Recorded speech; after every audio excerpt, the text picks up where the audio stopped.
What a disaster. What an embarrassing disaster for both ESPN and the WNBA.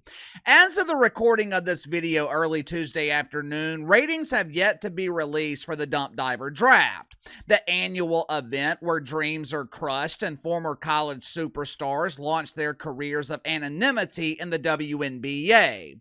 After witnessing what happened last night, I would imagine that the diva of Dump Divas, Kat Engelbert, she is hoping, praying that the WNBA draft drew their usual ratings, which would mean no one was watching, because the half-dozen lonely men who were watching along with patrons at Club Shay Shay, they watched in horror as Uncle KC was once again proven right.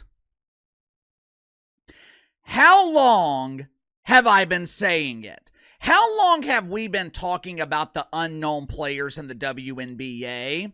If you were to believe the mainstream media, you would think that the WNBA is a professional basketball league that is filled with huge stars. When the reality is, the WNBA is a pretend basketball league with one superstar and 143 other players who go unrecognized at family reunions. How long have I been saying this? I'm sure some of you guys thought I was joking, but last night I was proven right. Last night, unknown women from ESPN were celebrating the soon-to-be unknown players in the WNBA.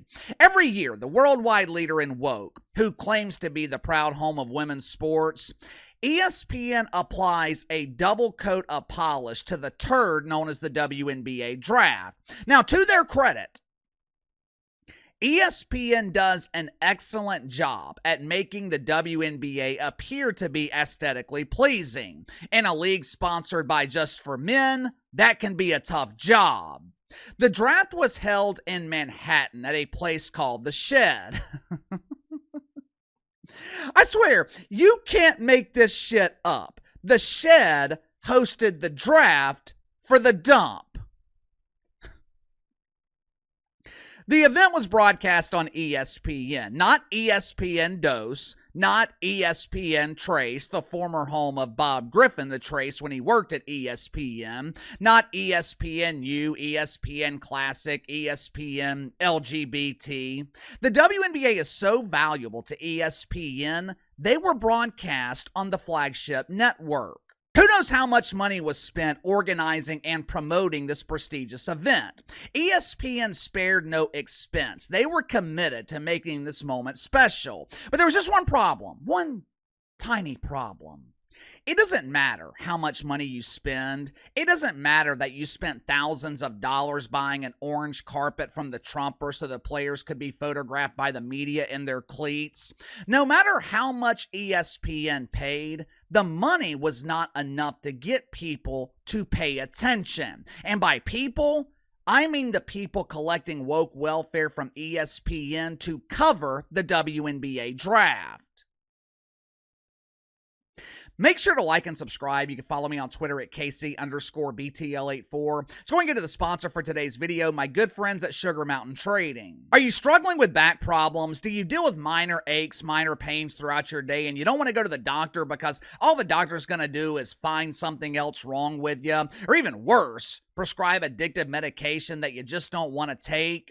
I hate going to the doctor. So does my wife, who actually deals with back pain, which is why she started using CBD lotions and oils from Sugar Mountain Trading. Now, this is not THC. It's not going to make you fail a drug test.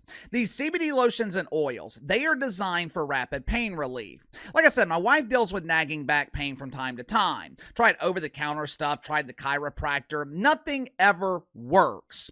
Within 5 minutes of me applying CBD lotion from Sugar Mountain Trading, my wife's pain was gone. I'm telling you, it is damn near magical. Sugar Mountain Trading also offers CBD bar soap that will keep you pain-free and smelling fresh at the same time. The bar soap comes in a variety of scents ranging from lavender all the way to cherry almond. All CBD products offered at Sugar Mountain Trading, 100% natural, 100% free of THC. So click the link in the description below. Use my promo code BTL20, BTL20. Save 20% off your first purchase with Sugar Mountain Trading. Apparently, every year before the WNBA draft, Kat Engelbert, she gives future players a complimentary trip to the top of the Empire State Building. I'm assuming Kat does this for a couple of reasons. Number one, she wants to get future players accustomed to the entitlements that they will be receiving in the WNBA. You know, the perks they haven't earned. Things like chartered airfare paid by the NBA, complimentary hotel rooms at the Red Roof Inn, along with bi-weekly donations to their bank account. Publicly, the WNBA refers to that as paychecks, but since this is a nonprofit charity, the IRS classifies them as donations. And number two, Kat takes future players to the top of the Empire State Building to show them what it feels like to be on top of the world. A feeling that is very fleeting, a feeling that is temporary, because just a few hours later, they are drafted into the dump of all dumps. Hailey Van Lith, a former professional basketball player at Louisville, LSU, and TCU. She was included on this trip to the top of the Empire State Building. She was surrounded by women who were unknowingly ecstatic. "This is the best day of our lives! We're becoming dump divers! Yippee!"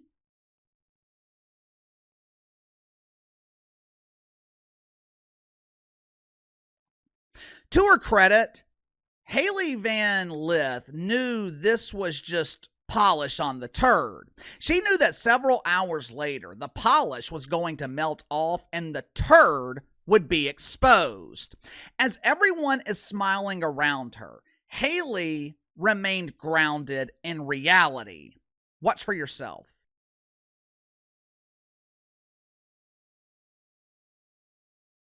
Several hours later, Hailey Van Winkle was drafted by the Chicago Bravado. It's great news, right? She will be reunited with her former bestie, Angel Reese.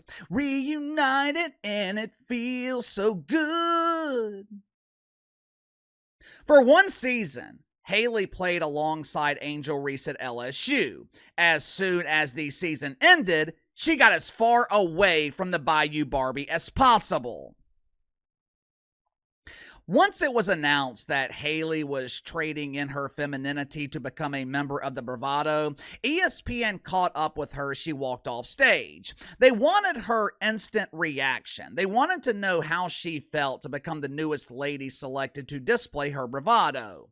Hailey Van Lith, she did her best to put on a happy face. But in her defense, I would be mortified too if I was just drafted into the WNBA.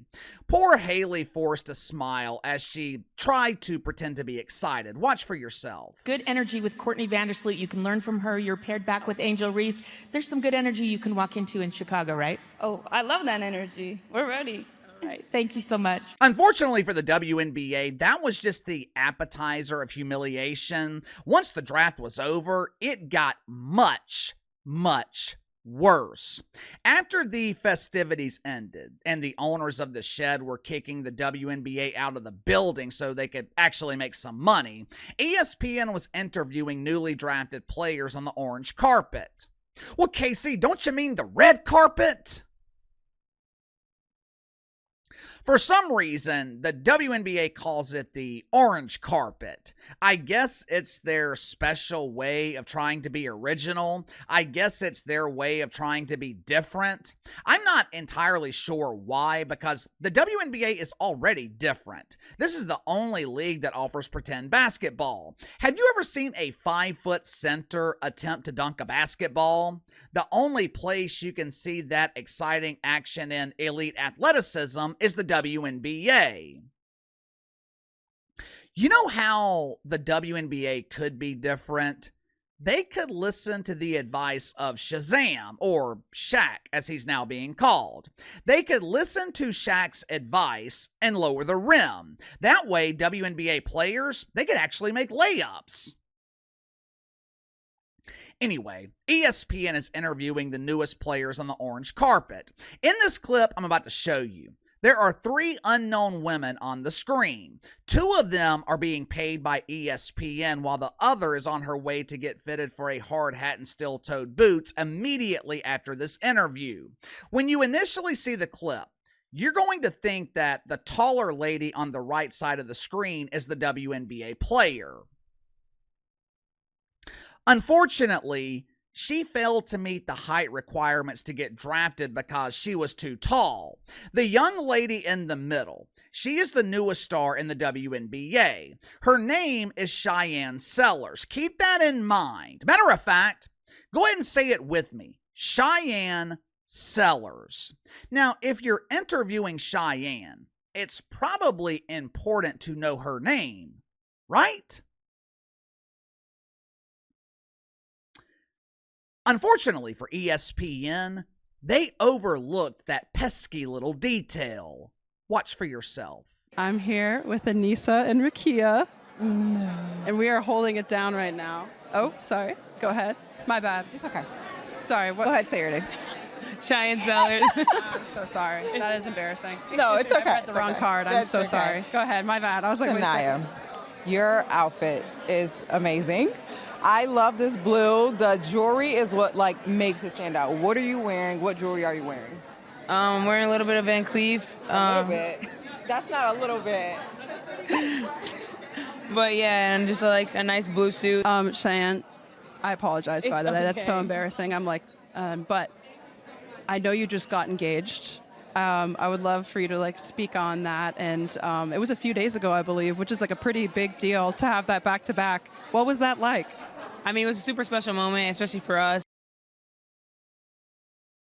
First of all, who gives a shit about what she is wearing? I thought this was the WNBA Draft. I didn't know it was a fashion show. I didn't know players were also modeling the latest offerings from Men's Warehouse. Also, who cares about her marital status or relationship status? I swear, the WNBA, this is the only league that celebrates the relationship status of their players.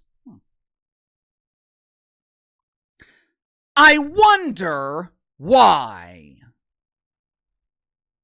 Obviously, the most embarrassing moment was the unknown lady from ESPN not knowing the name of the unknown player that she was interviewing. Not only that, the people in the truck didn't know it either. They called her Paige Beckers.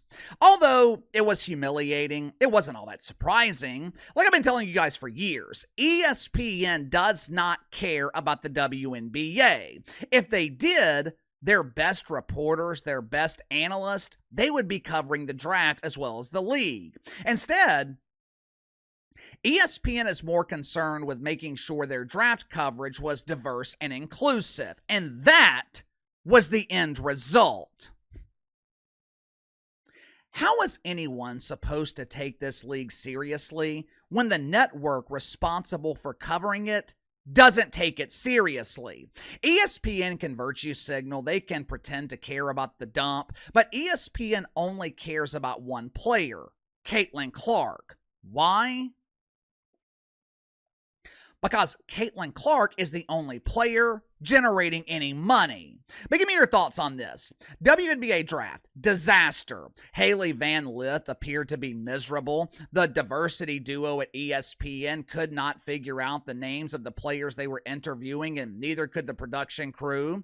I forgot to mention that Paige Beckers was given a glorious reception into the WNBA. There's a lot of speculation that Paige was accepted because L is her favorite letter in the LGBT alphabet. I was kind of disappointed because I was hoping Paige would go with plus plus, but either way, she was accepted. Sound off in the comments below. I'll see you guys tomorrow.